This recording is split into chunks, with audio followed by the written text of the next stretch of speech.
জানিয়ে দিব এই মুহূর্তে পাওয়া সর্বশেষ আন্তর্জাতিক সংবাদ। শুরুতেই শিরোনাম। যুক্তরাষ্ট্র ও ইরানের নতুন দফা পারমাণবিক আলোচনা শুরুর ঠিক আগ মুহূর্তে কড়া হুঁশিয়ারি দিল তেহরান।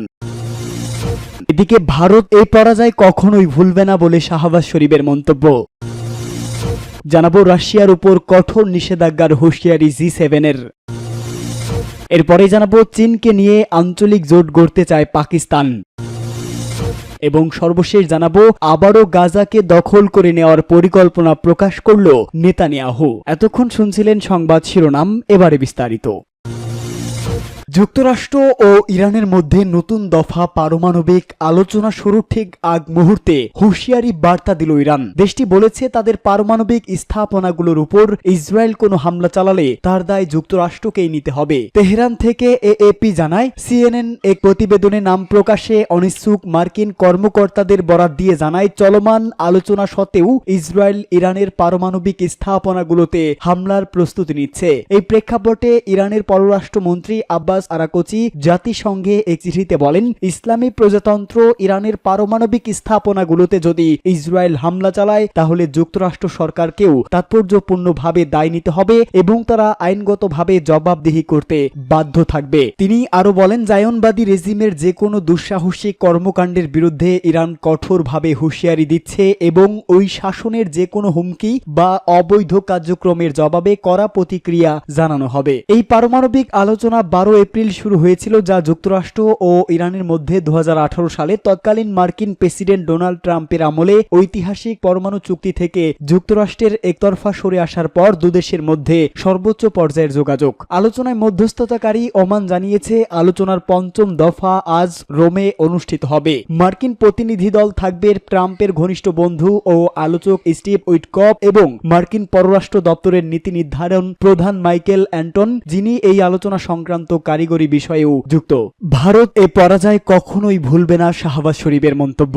ইসলামাবাদের সঙ্গে সাম্প্রতিক সংঘাতে ভারত যে পরাজয় বরণ করেছে তা দেশটির কখনোই ভুলতে পারবে না বলে মন্তব্য করেছেন পাকিস্তানের প্রধানমন্ত্রী শাহবাজ শরীফ। এক প্রতিবেদনে এ তথ্য জানিয়েছে পাকিস্তানি সংবাদ মাধ্যম দ্য নিউজ ইন্টারন্যাশনাল। প্রতিবেদনে বলা হয়েছে, পাকিস্তানের প্রধানমন্ত্রী শাহবাজ শরীফ ও প্রেসিডেন্ট আসিফ আলী জারদারি ইসলামাবাদের প্রেসিডেন্ট ভবনে এক বিশেষ অনুষ্ঠানে সেনাপ্রধান আসিম মনিরকে ফিল্ড মার্শাল পদে পদোন্নতি দেন। এই পদ দেশের সেনাবাহিনীর সর্বোচ্চ সামরিক মর্যাদা। অনুষ্ঠানে প্রেসিডেন্ট জারদারি বলেন, তারা আজ সম্মান জানাতে একত্র হয়েছেন দেশের সশস্ত্র বাহিনী ও সেই সব বীর সেনাদের যারা ভারতের উস্কানিমূলক হামলার বিরুদ্ধে দেশের সার্বভৌমত্ব ও সীমান্ত রক্ষা করেছেন। তার ভাষ্যমতে, পুরো জাতি আপনাদের নিয়ে গর্বিত। প্রধানমন্ত্রী শাহবাজ শরীফ বলেন, আমি প্রেসিডেন্ট হিসাবে জেনারেল অসীম মুনিরকে ফিল্ড মার্শাল পদে উন্নত করছি এবং সেনাবাহিনীর সর্বোচ্চ কমান্ডার হিসাবে তার হাতে সম্মান তুলে দিচ্ছি। এদিকে প্রধানমন্ত্রী শাহবাজ শরীফ এই পদোন্নতি উপলক্ষে বলেন,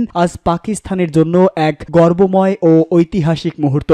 রাশিয়ার উপর কঠোর নিষেধাজ্ঞার হুঁশিয়ারি জি7-এর। বিশ্বের 7টি প্রভাবশালী দেশের সমন্বয়ে গঠিত জি7 জোট ইউক্রেন যুদ্ধ না থামালে রাশিয়ার উপর কঠোর নিষেধাজ্ঞার হুমকি দিয়েছে। কানাডার রকি পর্বতমালায় এই জোটের এক বৈঠকে তারা রাশিয়ার বিরুদ্ধে আরো কঠোর অবস্থান নেওয়ার হুঁশিয়ারি দেন। জি7-এর অর্থমন্ত্রীরা জানিয়েছে, যদি রাশিয়া ইউক্রেনের বিরুদ্ধে চলমান যুদ্ধ বন্ধ করে একটি যুদ্ধবিরতিতে রাজি না হয় তাহলে তারা আরো নিষেধাজ্ঞা দেবে। এই নিষেধাজ্ঞাগুলি হবে এমনভাবে যাতে রাশিয়ার অর্থনীতি সম্পূর্ণভাবে ভেঙে পড়ে এবং যুদ্ধ চালিয়ে যাওয়া কঠিন হয়ে পড়ে। কানাডার অর্থমন্ত্রী বলেন, আমরা বিশ্বকে এক শক্তিশালী বার্তা দিচ্ছি যে জি7-এর দেশগুলো এক রয়েছে। জি7 জোট আরো জানিয়েছে, রাশিয়া যুদ্ধ বন্ধ না করা পর্যন্ত তাদের অনেক সম্পদ জব্দ করে রাখা হবে, অর্থাৎ যতক্ষণ রাশিয়া ক্ষতিপূরণ না দিচ্ছে এবং ইউক্রেন থেকে সেনা সরিয়ে না নিচ্ছে ততক্ষণ পর্যন্ত তারা এই আর্থিক চাপে থাকবে। তবে জি7-এর বিবৃতিতে চীনের নাম সরাসরি উল্লেখ করা হয়নি, যদিও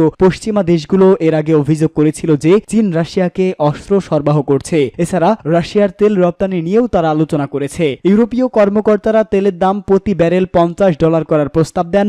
রাশিয়া বর্তমানে তার তেল $60 নিচে বিক্রি করছে। তবে যুক্তরাষ্ট্রে এতে পুরোপুরি একমত হয়নি, তাই বিষয়টি চূড়ান্ত হয়নি। এদিকে ইউরোপীয় ইউনিয়ন ঘোষণা দিয়েছে যে 1 জুলাই থেকে রাশিয়ান সার আমদানির উপর শুল্ক আরোপ করা হবে। এটা 6.5% থেকে শুরু হয়ে ধীরে ধীরে 100% পর্যন্ত বাড়বে, যার ফলে রাশিয়ার সার আমদানি সম্পূর্ণরূপে বন্ধ হয়ে যাবে। চীনকে নিয়ে আঞ্চলিক জোট গড়তে চায় ভারত বিরোধী পাকিস্তান।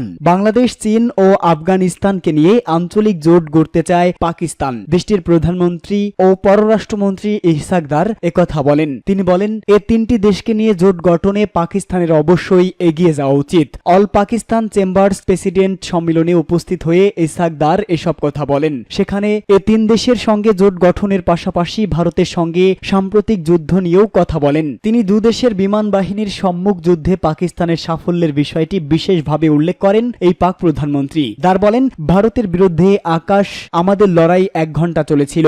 এটি একটি নতুন রেকর্ড, কারণ আগে এ ধরনের লড়াইয়ের রেকর্ড ছিল 30 মিনিট। ইসহাক দার বলেন, অনেক বছর ধরে বলা হচ্ছিল পাকিস্তান গুরুত্বপূর্ণ কোনো দেশ নয়, বলা হচ্ছিল ভারত শক্তিশালী দেশ। বিশ্ববাসী তা বিশ্বাস করেছিল, কিন্তু তাদের নতুন কিছু প্রমাণ হয়নি। বিশ্ব এখন আমাদের শক্তিশালী দেশ হিসাবে দেখছে। উপপ্রধানমন্ত্রী আরো বলেন, মিথ্যা অজুহাতে পাকিস্তানের বিরুদ্ধে একতরফা ব্যবস্থা নেওয়া শুরু করে তারা। ভারত সিন্ধুর পানি চুক্তি স্থগিত করে কর্তৃত্ব জাহির করার জন্য। এর জবাবে পাকিস্তান তার আকাশসীমা বন্ধ করে দেয় ভারতের জন্য।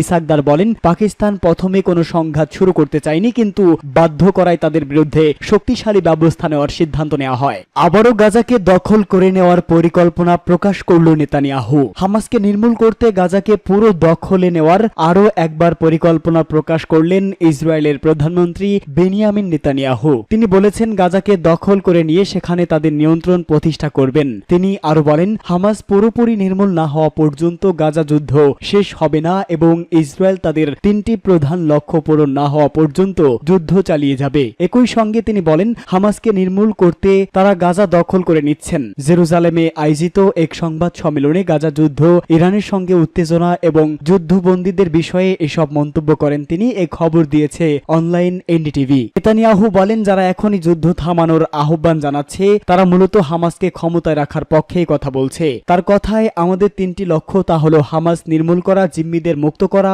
এবং গাজাকে একটি নতুন পথে পরিচালিত করা। আমরা দৃঢ়ভাবে কিন্তু সতর্কতার সঙ্গে এগোচ্ছি যাতে ইসরায়েলি সেনাদের ক্ষয়ক্ষতি কম হয়। এটি আর 1 বছর নয়। আমি প্রতিশ্রুতি দিচ্ছি, আমাদের পরিকল্পনা প্রকাশ করব না, তবে আমরা নির্ধারিত লক্ষ্য পূরণে দৃঢ় প্রতিজ্ঞ।